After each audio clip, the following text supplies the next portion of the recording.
Hola les amis, aujourd'hui on se retrouve pour une nouvelle vidéo dans laquelle on va parler, mais je pense que je vous l'ai déjà dit, oui effectivement, oui, j'en suis sûr. Évidemment, nous allons parler de l'effet Mandela. C'est lorsqu'une personne pense qu'elle a fait quelque chose ou dit quelque chose et qu'en fait, en réalité, elle a la certitude que c'est vrai ce qu'elle pense. Donc on va le voir en 4 points, c'est parti. Le premier point concerne en fait la mémoire à long terme. Nous avons deux situations possibles. La première situation concerne la mémoire collective. C'est-à-dire, par exemple, vous êtes à une soirée et une personne vous parle de Nelson Mandela et vous ne connaissez pas cette personne. Et sous le coup de l'émotion, le groupe, la personne avec qui vous discutez, va interagir avec vous en faisant cette faute de français. Quoi? Tu connais pas Nelson Mandela? Tu connais pas Mandela? Et c'est à ce moment-là qu'en fait, vous allez intégrer collectivement toutes les informations de chaque individu, c'est-à-dire du groupe, à l'intérieur de vous-même, de votre mémoire. À un moment donné, dans Star Wars, il y a Luke Skywalker qui s'adresse à Dark Vador en le désignant comme étant la personne qui a tué son père.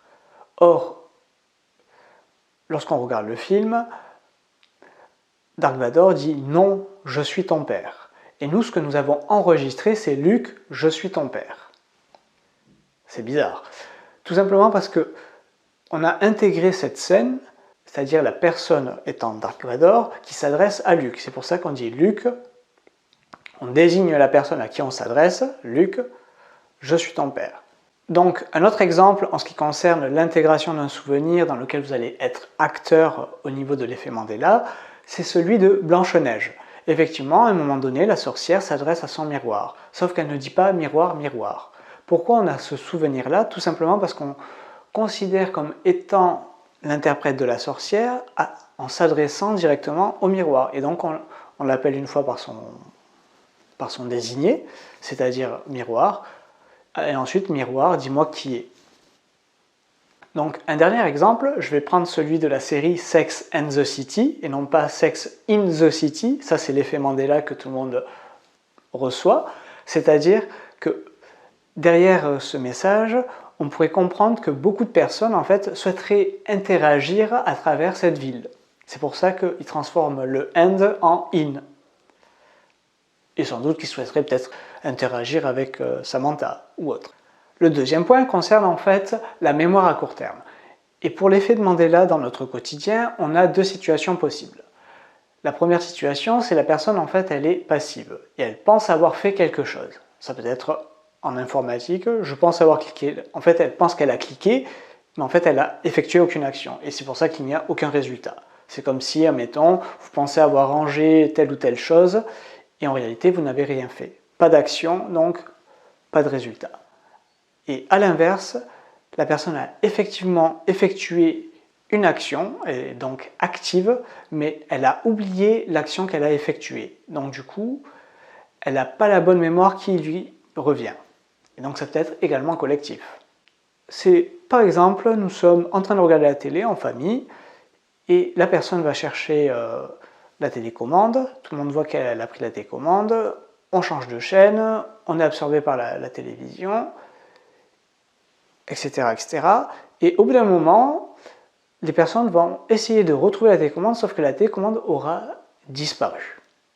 Elle n'est plus à sa place. Alors ce n'est pas un événement quantique, ce n'est pas un tour de magie, c'est juste que vous avez effectué une autre action, mais vous ne vous en souvenez pas. Et le collectif, c'est-à-dire la famille, qui vous a vu effectuer ces actions ne s'en souvient pas, ils ont le même souvenir que vous. Ça, c'est un autre effet dans notre quotidien. Le troisième point concerne en fait la conceptualisation d'une information pour qu'elle soit intégrée dans notre mémoire. Pour cela, on va faire deux petits jeux. Le premier jeu est facile, et le deuxième aussi, je vous rassure. Ou pas. Donc, le premier jeu. Essayez de visualiser une chaise. Généralement, vous allez choisir une chaise qui correspond à celle que vous voyez tous les jours. Ça peut être chez vous, puisqu'on est en période de confinement. Voilà. Mais bon. C'est bon, vous l'avez visualisé? Parfait. Donc, je pense que vous avez pu rapidement la décrire, vous êtes en capacité de la décrire. Ok? Maintenant, je vais vous demander de retrouver la chaise que vous avez vue lorsque vous étiez petit, que vous avez, premièrement, dans un premier temps, en fait, conceptualiser l'idée de la chaise dans votre cerveau. Ça remonte à très longtemps, je suis d'accord. Essayez d'y réfléchir un petit peu. Ok, normalement ça a été difficile. Pourquoi? Parce que l'information chaise, c'est une information qui a été depuis très longtemps intégrée. Ça fait partie de la mémoire à long terme. Le problème que nous avons, c'est que si admettons on veut retrouver cette information, on a vu tellement de chaises qu'on sait ce que c'est une chaise. On ne va pas garder en mémoire la multitude d'informations de chaises différentes qui existent. On sait qu'une chaise a 4 pieds, avec un dossier derrière, généralement. Voilà. Et un endroit pour s'asseoir. Ok? Donc, maintenant, pourquoi on n'a pas intégré l'ensemble des chaises? Parce que on a juste conceptualisé le modèle chaise. Par contre, si on associe le modèle chaise à une émotion, je vais prendre un exemple, pour un événement quelconque, que ce soit la Saint-Valentin, votre anniversaire ou autre, votre compagne ou votre compagnon vous fait la surprise sur une chaise de vous faire un striptease, là je peux vous assurer que vous allez vous souvenir de la chaise. Mais pas que. Tout simplement parce que la chaise sera associée à une émotion, pas qu'une d'ailleurs, mais pour faire simple, une émotion, l'amour de votre compagne ou de votre compagnon. Ok?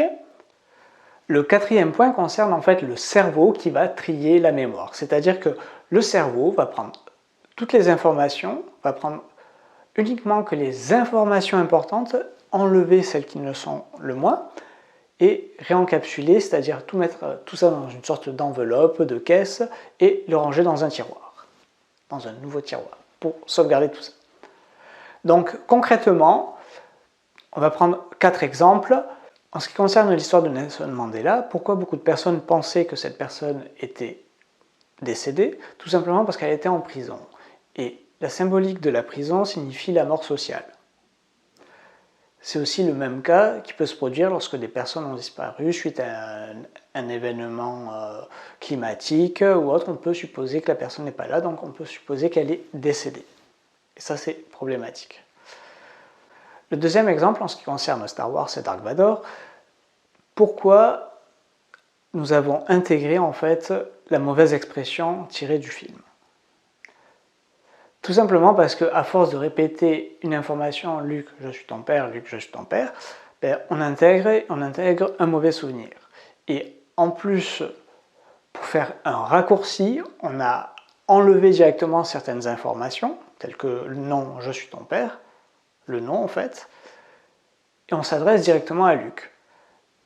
Mais surtout derrière, ce qui se cache, c'est que il y a la figure parentale, c'est-à-dire il y a le mâle alpha et la personne, le paternel, qui est Dark Vador. Donc du coup, il y a une certaine forme d'autorité qui est présentée à travers cette symbolique. C'est pour ça qu'on a un effet de Mandela. On va dire non pas le nom, mais directement Luke, je suis ton père. Le troisième point concerne en fait Blanche-Neige. Pourquoi nous avons associé miroir, miroir? Il y a une autre explication qui se rajoute à le fait de s'adresser 2 fois à la personne. C'est aussi, lorsque vous dites 2 fois le prénom de la personne, il y a 2 choses qui se mettent en place. Il y a la séduction et l'autorité. Le quatrième et dernier exemple concerne le personnage du Monopoly. Pourquoi nous avons cette image en tête avec un monocle? Pour la simple et unique raison que nous avons associé le jeu du Monopoly, la richesse, avec l'inconscient collectif du bon homme ou du gentilhomme riche de l'époque, avec le monocle. Donc on a fait une association des deux. C'est aussi pour ça que nous avons ce genre d'effet de Mandela. J'espère que vous avez aimé cette vidéo. On se retrouve pour une prochaine vidéo. Pensez à vous abonner, liker, partager et surtout commenter. Et je vous dis à une prochaine. Ciao, ciao!